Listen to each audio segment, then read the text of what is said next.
हर मुल्क जूं पंहिंजूं पंहिंजूं ख़ासियतूं हूंदियूं आहिनि, ख़ूबसूरत नज़ारा बि हूंदा आहिनि। हर मुल्क जी पंहिंजी तारीख़ हूंदी आहे ऐं अहिड़ियूं शयूं हूंदियूं आहिनि जिन जे करे उते दोस्ताणो माहौल हूंदो आहे ऐं माण्हू पाण खे ख़ुशि ऐं पुरसुकून महसूस कंदा आहिनि। दुनिया जा अहिड़ा मुल्क बि आहिनि जिते वञण ते अव्हां जी भरपूर आजियां कई वेंदी आहे। आयरलैंड हिकु ख़ूबसूरत मुल्क आहे ऐं दुनिया जे सभ खां ख़ुशहाल माण्हुनि जी रैंकिंग में चोथे नंबर ते आयो हो। हितां जा माण्हू महिरबान ऐं खुलियल ज़हन वारा आहिनि जेके पंहिंजे मुल्क जो मान रखनि था।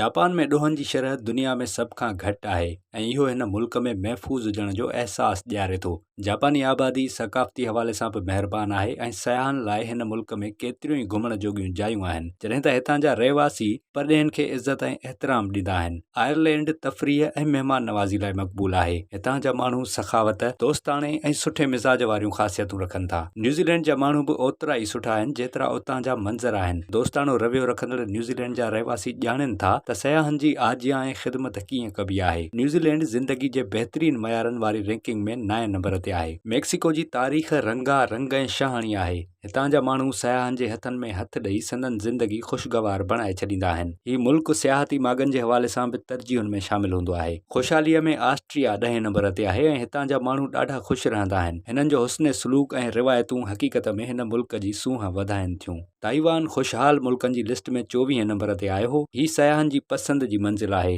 ऐं अव्हां हितां जी सक़ाफ़त ऐं खाधे मां भरपूर लुत्फ़ माणे सघो था। थाईलैंड खे मुर्कुनि जी सरज़मीन चयो वेंदो आहे। हीउ हिकु दोस्ताणो मुल्क आहे जिते सयाह बिना रिंड रोक जे सवलाईअ सां घुमंदा आहिनि ऐं नज़ारनि मां लुत्फ़ वठंदा आहिनि। ओमान हिकु नंढड़ो मुल्क आहे पर हितां जा माण्हू सयाहनि जी शानदार आजियां कंदा आहिनि। हीउ रियासत घटि ॾोहनि जी शरह में 5 नंबर ते आई हुई। वियतनाम सयाहनि लाइ बहितरीन मुल्कनि जी फ़हरिस्त में 3 नंबर ते आहे। हिन मुल्क जा पाड़ेसरी थाईलैंड ऐं कंबोडिया बि मिसाली मुल्क आहिनि। हिननि जी सचाई, सक़ाफ़त, मिसकीनी ऐं दोस्ताणो रवैयो असुल में सॼी दुनिया में पसंदि कयो वञे थो। हीउ बहितरीन मुल्कनि में 10 नंबर ते आहे।